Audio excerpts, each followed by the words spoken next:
السلام علیکم اسٹوڈینٹس، بیٹا کیسے ہیں آپ لوگ؟ جی بیٹا، ہم حضرت عیسیٰ علیہ السلام 5واں جو لیسن ہے اس میں سے ہدایت کے سرچشمے سے ایک پرسنالٹی کے بارے میں پڑھ رہے ہیں، حضرت عیسیٰ علیہ السلام۔ کل بیٹا ہم نے ان کا تعارف پڑھا کہ وہ بنی اسرائیل میں اللہ کے آخری رسول تھے۔ ان کی والدہ کا نام مریم تھا اور ان کی پیدائش بغیر باپ کے معجزانہ طور پر ہوئی تھی۔ پھر بیٹا ہم نے ان کے کچھ معجزات پڑھے کہ اللہ تعالیٰ کے نبی ہونے کی حیثیت سے اللہ نے ان کو کچھ معجزات عطا فرمائے تھے کہ آپ اللہ کے حکم سے جو ہے اللہ کا نام لے کر بیماروں کو کوڑی زدہ بیماروں کو جو ہے وہ تندرست کر دیتے، نابینا دیکھنے لگتے، حضرت عیسیٰ مردوں کو زندہ کر دیتے، مختلف پرندے جو ہے مٹی سے بنا کے ان کو جو ہے وہ زندہ کر کے پھونک مارتے اور اللہ کے حکم سے ان میں جان جو ہے وہ آ جاتی۔ اور اس کے علاوہ کتنے 2 آدمیوں کے صرف کھانے سے ہزاروں آدمیوں کا پیٹ جو ہے وہ بھر دیتے۔ تو پھر ان کی تبلیغ کے حوالے سے ہم نے پڑھا تھا کہ وہ ایک بہت ہی نرم دل اور ایک درویش قسم کے انسان تھے، اور وہ لوگوں کو اسلام کی دعوت جو ہے وہ دیتے تھے، اللہ تعالیٰ کے توحید کی دعوت دیتے تھے، لیکن یہودیوں نے غرور و تکبر کی وجہ سے ان کی دعوت کو رد کر دیا، تو انہوں نے یروشلم کو چھوڑ کر جھیل کے کنارے جو غریب لوگ ہیں ان کو تبلیغ کا کام جو ہے وہ دینا شروع ہوا کر دیا، اور آپ بیماروں کو شفایات بھی کر دیتے اور ساتھ میں دین کی دعوت بھی دے دیتے۔ تو حضرت عیسیٰ جو تھے انہوں نے آپ صلی اللہ علیہ وآلہ وسلم کی پیدائش سے تقریباً 500 سال پہلے تبلیغ کا آغاز فرمایا، اور انہیں بہت ہی تھوڑا جو ہے تبلیغ کا موقع ملا، اور وہ تقریباً ان کی دعوت کا جو ہے تقریباً 3 سال کا جو ہے وہ عرصہ ہے جو انہوں نے تبلیغ کا کام کیا۔ نیکسٹ بیٹا ان کی زندگی کے حالات و واقعات جو ہے پڑھتے ہیں کہ یہود کی سازش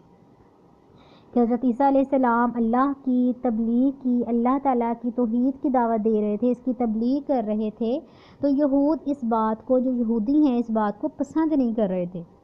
یہودی لوگوں نے کیا کیا کہ اسلام کی مقبولیت سے وہ گھبرا گئے۔ مقبولیت سے گھبرانے یعنی کہ وہ لوگ ان کو اتنا پسند کر رہے تھے اور ان کی دعوت کو قبول کر کے دائرہ جو ہے اسلام میں وہ آ رہے تھے، اللہ کے توحید کی طرف آ رہے تھے، تو لوگوں میں وہ بہت زیادہ جو ہے پسند کیے جانے لگے۔ ان کی جو عادات تھیں وہ بہت نیک انسان تھے، کسی کو تکلیف نہیں پہنچاتے تھے، اور وہ بیماروں کو تندرست کرتے تھے اور نیکی کی دعوت دیتے تھے، اچھائی کی دعوت دیتے تھے۔ تو اس لیے جو یہودی ہیں وہ حضرت عیسیٰ کی اس مقبولیت سے، ان کی اس جو ہے اس سے وہ گھبرا گئے، اور انہیں اس بات کا پھر خطرہ پیدا ہو گیا، اس بات سے وہ ڈر گئے کہ حضرت عیسیٰ کہیں ان کی جو مذہبی اجارہ داری ہے، مذہبی سرداری یا اجارہ داری بھی بیٹا کہتے ہیں کہ سرداری ہونا یا کسی جگہ پر اپنا تسلط ہونا، کسی جگہ پر اپنا قبضہ ہونا، ٹھیک ہے، تو وہ چاہتے تھے ہمارے مذہب کا ہی جو ہے وہ تمام ہر جگہ پر جو ہے وہ اجارہ داری رہے، ہمارے مذہب کی ہی سرداری رہے۔ تو وہ انہیں اس بات کا خطرہ پیدا ہو گیا، اس بات سے وہ ڈر گئے کہ کہیں حضرت عیسیٰ کی وجہ سے ان کے مذہب کی جو سرداری ہے، ان کی مذہبی سرداری یا ان کی اجارہ داری جو ہے یہ ختم نہ کر دی جائے، یہ ختم ہو جائے گی۔ تو اس لیے انہوں نے کیا کیا کہ حضرت عیسیٰ علیہ السلام کو ختم کرنے کی سازشیں شروع کر دی، ٹھیک ہے۔ تو انہوں نے کیا کیا کہ یہودی فلسطین کے جو رومی گورنر ہے فلسطین کا جو رومی گورنر ہے یہودی، اس کے پاس اپنا مقدمہ لے کر گئے اور اس سے کہا کہ حضرت عیسیٰ علیہ السلام جو ہے اس نے ہمارے دین کو بگاڑنا شروع کر دیا ہے، وہ لوگوں کو ہمارے دین کے بارے میں غلط چیزیں بتاتے ہیں، بری چیزیں بتاتے ہیں، ہمارا دین بگاڑ رہے ہیں، ہمارے نوجوانوں کو گمراہ کر رہے ہیں اور ان کو کسی اور نئے دین کی دعوت دے رہے ہیں، جس کی وجہ سے ہمارے درمیان بہت زیادہ اختلاف جو ہے وہ کھڑا ہو گیا ہے، اور ہمارے اندر جو ہے فتنہ برپا کر دیا ہے انہوں نے اس وجہ سے۔ تو وہ اپنے آپ کو اسرائیل کا بادشاہ کہتا ہے، یعنی کہ یہ انہوں نے جھوٹ باتیں ان کے بارے میں جو ہے وہ گورنر کو جا کے بتائیں کہ وہ اپنے آپ کو اسرائیل کا بادشاہ کہتا ہے، وہ قانون اور حکام کا احترام نہیں کرتا، یعنی کہ قانون اور حکام یہ ایسا ہو ہی نہیں سکتا بالکل بھی کہ وہ جو ہے کسی جگہ پہ رہتے ہوئے اس طرح لوگوں کو نقصان پہنچاتے۔ وہ صرف اللہ صحیح مذہب کے لوگوں کو صحیح دین کی دعوت دے رہے تھے، اور وہ ان کے بارے میں ایسی باتیں یہودی گورنر کو جا کے بتا رہے تھے کہ وہ ایسا شخص ہے، وہ ہمارے نوجوانوں کو گمراہ کر رہا ہے، اپنے آپ کو بادشاہ کہتا ہے، قانون کا احترام نہیں کرتا، وہ ایک انقلابی شخص ہے اور حکومت کے لیے بھی ایک بہت بڑا خطرہ جو ہے بن سکتا ہے۔ یعنی کہ ان کے خلاف جو ہے گورنر کے پاس بہت بری باتیں اور بہت ایسے ان کو اکسانے کے لیے ان کے بارے میں ان پر مختلف قسم کی تہمتیں لگائیں، مختلف قسم کے جو الزامات لگائے، اور ان کے بارے میں بری باتیں جا کے جو ہے کہیں کہ وہ ایک خطرناک شخص ہے، ہو سکتا ہے ان انقلابی شخص کی وجہ سے حکومت کو کوئی بہت بڑا خطرہ ہو، تو یہ انہوں نے ان کے خلاف سازش کی، غلط باتیں جا کے جو ہے وہ انہوں نے گورنر کو بتائیں۔ پھر کیا ہوا؟ سزائے موت اور ان کا آسمان پر اٹھایا جانا۔ رومی گورنر جو تھا وہ یہودیوں کی مکاری کو بہت اچھے طریقے سے جو ہے سمجھتا تھا، اور اس معاملے میں وہ خود کوئی فیصلہ نہیں کرنا چاہتا تھا۔ وہ جانتا تھا کہ حضرت عیسیٰ جو ہے وہ ایسے نہیں ہے جیسے یہ بیان کر رہے ہیں۔ یہودی جو ہیں وہ ان کے خلاف ایک بہت محاذ تیار کر رہے ہیں، یا مکاری جو ہے وہ تیار کر رہے ہیں، کوئی بری جو ہے وہ مکر تیار کر رہے ہیں ان کے خلاف۔ اس نے کیا کیا کہ جو یہودی علماء ہے، یعنی کہ وہ خود بھی تو یہودی تھا نا وہ گورنر، تو اس نے یہ کہا کہ میرے بھی بات نہ آئے، میں جو ہے وہ یہ فیصلہ نہیں کرتا۔ تو اس نے کہا کہ جو یہودی علماء ہیں وہ خود ہی فیصلہ کریں کہ وہ خود ہی کہ وہ کیا کرنا چاہتے ہیں، وہ کیا فیصلہ کرتے ہیں کہ حضرت عیسیٰ کے ساتھ کیا سلوک کیا جانا چاہیے۔ اس نے گورنر نے خود اپنے آپ کو پیچھے کر کے یہودی جو علماء ہیں ان سے ہی فیصلہ کرنے کو کہا۔ تو یہودی جو علماء ہیں انہوں نے کیا کیا کہ آپ علیہ السلام کو سولی پر چڑھانے کی سفارش کی۔ سولی پر چڑھانا یعنی کہ انہیں پھانسی دینا، ان کو جو ہے وہ جان سے مار دینا پھانسی پر چڑھا کے۔ انہوں نے یہ سفارش کی، جو یہودی علماء ہیں انہوں نے ان کے ساتھ یہ رویہ اختیار کرنے کا جو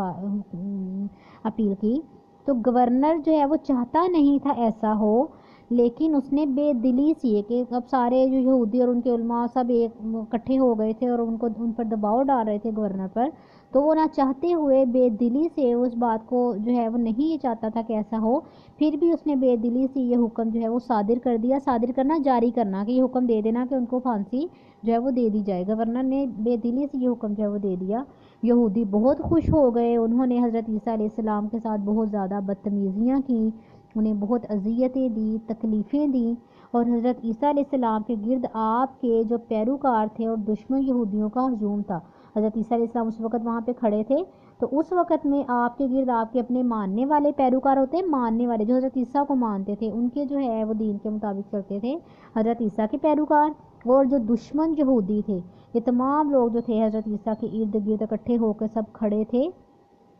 اور انہی ہجوم میں حضرت عیسیٰ علیہ السلام کا وہ حواری یہودا بھی تھا۔ بیٹا یہ موسٹ امپورٹنٹ کویشچن ہے، یہ آتا بھی ہوتا ہے کہ ان کے حواری کا کیا نام تھا، ایم سی کیوز میں آتا ہے، ٹھیک ہے، یا ان کے حضرت عیسیٰ کے حواری کا نام بتائیں جس نے مخبری کی تھی، وہ آپ غداری کر کے آپ کو جو ہے گرفتار کروایا تھا۔ تو حضرت عیسیٰ کا ایک حواری تھا، حواری بیٹا ساتھی کو کہتے ہیں، تو وہ حضرت عیسیٰ کا ایک ساتھی تھا، اس کا نام یہودا تھا۔ اس نے کیا کیا کہ اس نے مخبری کر کے اس نے جو ہے وہ غداری کی اور حضرت عیسیٰ کو گرفتار کروا دیا، اس کو بتا دیا کہ فلاں فلاں جگہ پہ چھپے ہوئے ہیں یا فلاں جگہ پہ ہیں، اور مخبری کر کے ان کو گرفتار کروا دیا۔ تو اسی ہجوم میں حضرت عیسیٰ علیہ السلام کا ایک حواری یہودا بھی تھا، جس نے حضرت عیسیٰ علیہ السلام کی مخبری کر کے آپ کو گرفتار کروایا تھا۔ اس بھیڑ بھاڑ میں، ان کی اتنی بھیڑ بھاڑ تھی، اتنے لوگ جمع تھے، اتنی جو ہے وہ ہجوم تھا لوگوں کا، بھیڑ بھاڑ ہجوم کو کہتے ہیں کہ لوگوں کا اتنا زیادہ ہجوم۔ اس بھیڑ بھاڑ میں، اس جو ہے وہ ہنگامے میں کسی کو کچھ پتہ نہیں لگ رہا تھا کہ کیا ہو رہا ہے۔ ان کے لوگ جو ہے وہ اتنی اس وقت برے حالات میں تھے کہ اتنے لوگ اکٹھے تھے، اور کچھ لوگ حضرت عیسیٰ علیہ السلام کو بچانے کی کوشش کر رہے تھے، کچھ جو ہے ان کو پکڑ کے لے جانے کی کوشش کر رہے تھے، اور اس اتنے ہنگامے میں کچھ پتہ نہیں چل رہا تھا کہ کیا ہوا ہے۔ اور جو رومی گورنر ہے وہ چونکہ نہیں چاہتا تھا کہ ان کو پھانسی ہو، تو اس کے جو سپاہی ہیں رومی گورنر کے، وہ بھی اس معاملے میں کوئی دلچسپی نہیں لے رہے تھے، انہیں یہ بس جو ہوتا ہے وہ ہو جائے، تو وہ جو ہے اتنی دلچسپی نہیں لے رہے تھے اس معاملے میں۔ اس ہنگامی صورتحال میں، اس ہنگامے میں ایسی صورتحال بنی، اس وقت ایسا ہوا کہ لوگوں نے کسی اور شخص کو حضرت عیسیٰ سمجھ لیا اور اس کو پکڑ کر سولی پر لٹکا دیا۔ یعنی کہ بیٹا یہ اللہ کے حکم سے ہوا تھا۔ قرآن پاک میں یہ آیت واضح آیت کے طور پر جو ہے اللہ تعالیٰ نے قرآن میں بیان فرمایا ہے کہ یہ اللہ تعالیٰ نے کسی اور شخص کو، جو کہ یہودیوں کا ہی ساتھی تھا، ان کو حضرت عیسیٰ کی جو ہے وہ شکل دے دی، اور لوگوں نے سمجھا کہ یہ عیسیٰ ہے، اور انہوں نے اس شخص کو پکڑ کے جو ہے وہ سولی پر چڑھا دیا۔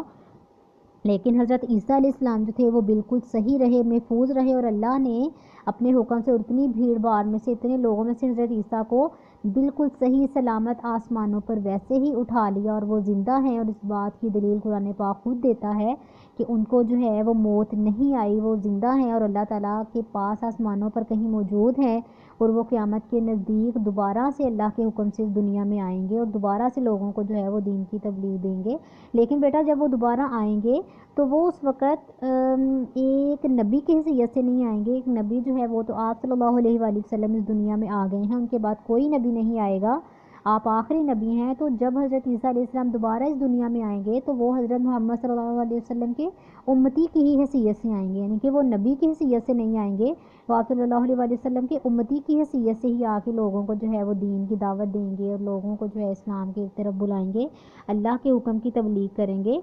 تو یہ جو ہے وہ قیامت کے نزدیک یہ معاملہ ہوگا، اور یہ اللہ تعالیٰ نے قرآن پاک میں لکھا ہے، اس میں کوئی دو رائے نہیں ہے، اس میں کوئی شک و شبہ نہیں ہے کہ جو قرآن پاک میں اللہ تعالیٰ نے بیان فرما دیا ہے اس میں کوئی شک و شبے کی، کوئی بھی جو ہے وہ غلطی کی گنجائش نہیں ہے۔ تو پھر اس صورتحال میں، اس ہنگامے میں ایسا جو ہے وہ موقع آیا کہ لوگوں کو کچھ سمجھ نہیں آ رہا تھا، اور انہوں نے پھر کسی اور شخص کو پکڑ لیا اور حضرت عیسیٰ علیہ السلام سمجھ کر اس شخص کو سولی پر چڑھا دیا۔ اسی دوران اللہ تعالیٰ نے حضرت عیسیٰ علیہ السلام کو اپنی قدرت سے، اپنی رحمت سے جو ہے وہ آسمان پر ایسے ہی زندہ اٹھا لیا۔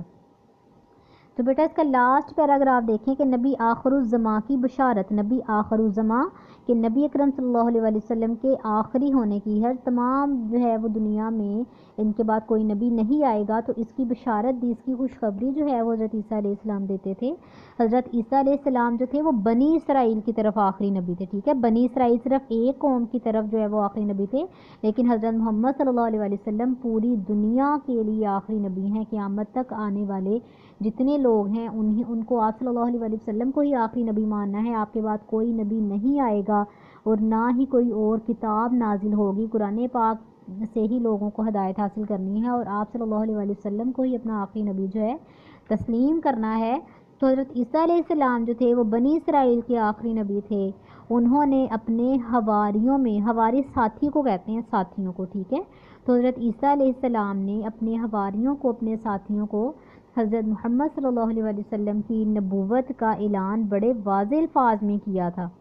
انہوں نے واضح طور پر یہ بشارت دے دی تھی کہ ایک اور نبی آخری آئے گا میرے بعد، جو کہ آخری نبی ہوگا اور اللہ تعالیٰ کا جو ہے وہ محبوب رسول ہوگا، اور وہ لوگوں کو دین کی دعوت دے گا، اور ان کے بعد کوئی نبی نہیں آئے گا، اور وہی نبوت کا خاتم ہوگا۔ یہ تمام جو بشارتیں ہیں وہ انہوں نے حضرت محمد صلی اللہ علیہ وسلم کے حوالے سے اپنے جو ساتھی ہیں، اپنے دوستوں میں، اپنے ماننے والوں میں، اپنے پیروکاروں میں انہوں نے اس بات کی تبلیغ کر دی تھی، بڑے واضح الفاظ میں بیان فرما دیا تھا۔ اور ہمارے پیارے رسول صلی اللہ علیہ وسلم کے بارے میں حضرت عیسیٰ علیہ السلام کی بشارتیں آج بھی انجیلوں میں موجود ہیں۔ جو انجیل ہے نا، آج حضرت عیسیٰ علیہ السلام پر جو کتاب نازل ہوئی انجیل،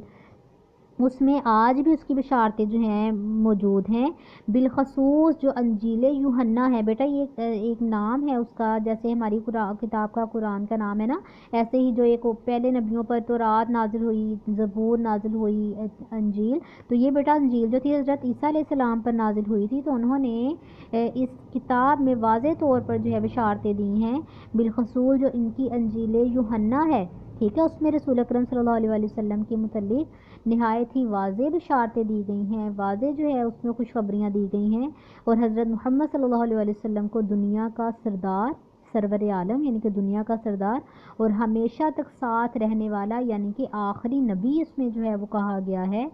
تو اس میں کوئی دو رائے نہیں ہے کہ اللہ تعالیٰ نے جو حکم بیان فرما دیا، یا قرآن پاک میں اب بھی اللہ تعالیٰ نے آیت میں فرما دیا ہے کہ ما کان محمد ابا احد من رجالکم ولکن رسول اللہ وخاتم النبیین، کہ رسول اکرم صلی اللہ علیہ وسلم تم مردوں میں سے کسی کے والد نہیں ہیں بلکہ وہ اللہ کے آخری رسول ہیں اور اللہ کے نبی ہیں، اور وہ انبیاء کے خاتم ہیں، کہ ان کے بعد کوئی نبی نہیں آئے گا۔ تو حضرت عیسیٰ علیہ السلام کی اس مختصر حالات زندگی سے، کہ ہمیں یہاں پر بہت ہی مختصر ان کے بارے میں جو ہے پڑھنے کو ملا ہے، اور اس میں ہمیں یہ سبق ملتا ہے کہ انسان کے دل میں بنین و انسان کے لیے ہمدردی کا جذبہ ہوتا ہے، انسان کو دکھی انسانیت کی خدمت کرنی چاہیے، جو دکھی لوگ ہیں ان کی خدمت کرنی چاہیے، حق کا پیغام پھیلانا چاہیے، ثابت قدمی سے سختیوں کا، جتنی مصیبتیں آتی ہیں، سختی آتی ہیں، جتنی بھی تکلیفیں ہوتی ہیں ان کا مقابلہ جو ہے وہ کرنا چاہیے، اور کسی صورت بھی حق سے منہ نہیں موڑنا چاہیے، ہر حال میں جو ہے وہ کلمہ حق کہنا چاہیے۔ اس کے نتیجے میں کیا ہوتا ہے کہ اللہ تعالیٰ خود انسان کی مدد فرماتے ہیں، اور ایسے انسان کو اپنے دنیاوی مقاصد میں بھی کامیابی نصیب ہوتی ہے، اور ساتھ ہی وہ آخرت میں بھی سرخرو کامران ہو جاتا ہے۔ جی بیٹا اب ہم اس کے مشقی سوالات جو ہے وہ کرتے ہیں۔ حضرت عیسیٰ علیہ السلام نے اپنے معجزانہ جو ہے پیدائش کے سلسلے میں یہود کے الزام کو کس طرح جو ہے وہ رد کیا؟ ٹھیک ہے، پہلا کویشچن دیکھیں تو بیٹا فرسٹ والے پیج پہ آ جائیں، فرسٹ پیراگراف دیکھیں، اس میں بیٹا تھرڈ لائن کے جو ہے وہ دیکھیں یہاں سے فرسٹ، ٹھیک ہے بیٹا آپ ایسا کریں اس میں پورا پیراگراف ہی کر لیں، کیونکہ اس میں پہلے تو یہ بھی آئے گا نا کہ حضرت عیسیٰ علیہ السلام جو تھے وہ کون تھے، اب اس کا تعارف بھی اس میں اگر لانگ میں آیا یہ کویشچن کہ حضرت عیسیٰ علیہ السلام نے اپنی موجزانہ پیدائش کے سلسلے میں یہود کے الزام کو کس طرح جو ہے وہ رد کیا، تو آپ نے اگر یہ لانگ میں آیا تو سارا ان کا آپ اس میں لکھیں گے، ان کا تعارف بھی اور سارا پیراگراف لکھیں گے، لیکن صرف یہ پوچھا کہ انہوں نے کیسے اس کو رد کیا، تو آپ یہاں سے کہ ان کی بغیر باپ کے پیدائش پر بنی اسرائیل نے ان کی والدہ حضرت مریم پر بد چلنی کا الزام لگایا، تو انہوں نے ماں کی گود سے ہی ایسی عمر میں کلام کیا کہ جس عمر میں بچے کلام کرنے کے قابل نہیں ہوتے، اور اپنی ماں کی پاک دامنی کو انہوں نے ثابت کر دیا۔ جی بیٹا یہ فرسٹ کویشچن کا آنسر ہے۔ سیکنڈ دیکھیے حضرت عیسیٰ علیہ السلام کے کوئی سے 3 معجزات لکھیں، تو بیٹا یہ معجزات والا جو اس میں سیکنڈ والا پیراگراف ہے، اس میں سے آپ بیٹا کوئی بھی 3 جتنے پوچھے گئے پیپر میں 6 بھی پوچھے جا سکتے ہیں، 5 بھی 3 4 جتنے پوچھے گئے تو ان میں سے آپ کوئی بھی معجزات جو ہے وہ یاد کر سکتے ہیں۔ نیکسٹ بیٹا آپ دیکھیں اپنا جو ہے تھرڈ کویشچن، حضرت عیسیٰ کے بارے میں یہود کے رویے کی تفصیل بیان کریں۔ حضرت عیسیٰ کے بارے میں یہود کے رویے کی تفصیل بیان کریں۔ بیٹا یہ تھرڈ کویشچن ہے، تو اس میں یہود کی سازش وہ جو ہے آپ اس میں اس کو نشان لگا لیں، یہود کی سازش اس کے حوالے سے آپ اس کو نشان لگا سکتے ہیں، پورا پیراگراف اس میں آ جانا ہے یہود کی سازش والا۔ اگر بیٹا اس کا لاسٹ فورتھ کویشچن دیکھیں، حضرت عیسیٰ علیہ السلام کو قتل کرانے کے لیے یہود نے کس طرح مقدمہ قائم کر کے فیصلہ جو ہے وہ حاصل کیا۔ یہ بیٹا چوتھا جو ہے وہ اسی کے نیچے والا جو پیراگراف ہے، سزائے موت اور آسمان پر اٹھایا جانا، یہ سارا پیراگراف جو ہے وہ اس میں آ جانا ہے۔ رومی گورنر یہودیوں کی مکاری کو سمجھتا تھا، یہاں سے لے کر اللہ تعالیٰ نے اپنی قدرت کاملہ سے ان کو آسمان پر اٹھا لیا۔ یہ بیٹا اس کی خالی جگہ کی طرف آئیں، میں یہ بول رہی ہوں آپ ساتھ ساتھ سوٹ کرتے جائیں۔ حضرت عیسیٰ علیہ السلام بغیر باپ کے معجزانہ طور پر پیدا ہوئے، فرسٹ والے میں آ جانا ہے باپ۔ نیکسٹ دیکھیں حضرت عیسیٰ علیہ السلام کی والدہ محترمہ کا نام مریم تھا، ٹھیک ہے والے میں۔ تھرڈ دیکھیں حضرت عیسیٰ علیہ السلام نے ماں کی گود میں کلام کر کے والدہ کی پاک دامنی کو ثابت کیا، ماں کی گود، ٹھیک ہے تھرڈ میں آنا ہے۔ فورتھ دیکھیں یہودیوں نے حضرت عیسیٰ علیہ السلام کی مخالفت شروع کر دی، فورتھ میں مخالفت آنا ہے۔ آگے لاسٹ والا دیکھیں یہودیوں نے رومی گورنر کے پاس حضرت عیسیٰ علیہ السلام کے خلاف مقدمہ دائر کیا، لاسٹ والے میں رومی آنا ہے، ٹھیک ہے۔ یہ بیٹا آپ کا جو ہے یہ لیسن کمپلیٹ ہو گیا ہے، اس کو یاد کریں۔ اس میں سے بیٹا آپ لوگوں نے 10 مشقی جو املا کے الفاظ ہیں وہ اپنی نیٹ کاپیز پہ لکھنے ہیں، اور باقی لیسن آپ لوگوں نے یاد کرنا ہے، ٹھیک ہے۔ 10 سے 15 املا کے الفاظ اس لیسن میں سے آپ لوگوں نے نیٹ کاپیز پہ لکھنے ہیں، اور ساتھ میں باقی سارا لیسن یاد کرنا ہے۔ بیٹا اس کے علاوہ سٹارٹ میں آئیں بیٹا، آپ نے سورۃ فجر ہماری جو ہے وہ تقریباً اس کی ہو گئی ہے۔ نیکسٹ بیٹا آپ سورۃ فجر کی 19 سے لے کر 22 تک جو آیات ہے وہ آپ اس کو یاد کریں گے ساتھ میں، یہ میں آپ کو جو ہے وہ ریوائز کروا دیتی ہوں۔ شروع سے آپ نے اس کو جو ہے وہ یاد کرنا ہے، جتنی آپ نے شروع سے آیات کی ہوئی ہیں، یہ اب تقریباً 22 آیت تک، 22 آیت نمبر تک آپ لوگوں نے اس کو یاد کرنا ہے۔ بیٹا میں یہاں سے پڑھ رہی ہوں، دوبارہ آپ اس کو سن لیں اور آپ لوگوں نے اس کو یاد کرنا ہے۔ بسم اللہ الرحمن الرحیم۔ وَأَمَّا إِذَا مَا ابْتَلَاهُ فَقَدَرَ عَلَيْهِ رِزْقَهُ فَيَقُولُ رَبِّي أَهَانَنِ كَلَّا بَل لَّا تُكْرِمُونَ الْيَتِيمَ وَلَا تَحَاضُّونَ عَلَىٰ طَعَامِ الْمِسْكِينِ وَتَأْكُلُونَ التُّرَاثَ أَكْلًا لَمًّا وَتُحِبُّونَ الْمَالَ حُبًّا جَمًّا كَلَّا إِذَا دُكَّتِ الْأَرْضُ دَكًّا دَكًّا وَجَاءَ رَبُّكَ وَالْمَلَكُ صَفًّا صَفًّا جی بیٹا آج آپ آیت نمبر، یہ بیٹا آپ نے پہلے سے کی ہے، میں نے پیچھے سے دوبارہ اس لیے ریوائز کروا دی تاکہ جو ہے وہ آپ کو اگر تھوڑا کہیں سے سمجھ نہیں آیا تو دوبارہ اس کو پڑھ لیں۔ آیت نمبر 16 سے 22 آیت نمبر تک 22 تک آپ لوگوں نے اس کو یاد کرنا ہے سورۃ فجر کی آیات کو، اور شروع سے بیٹا آپ اس کو ریوائز کریں تاکہ پیچھے سے بھولیں نہیں، شروع سے آپ نے یاد کر کے آیت نمبر 22 تک اس کو بہت اچھے طریقے سے یاد کر لینا ہے۔ انشاءاللہ نیکسٹ 2 ڈیز میں ہم سورۃ فجر کی آیات کو پڑھ کے اس کو کمپلیٹ کریں گے۔ آج کا بیٹا لیسن اتنا ہی ہے۔ اوکے بیٹا، اللہ حافظ۔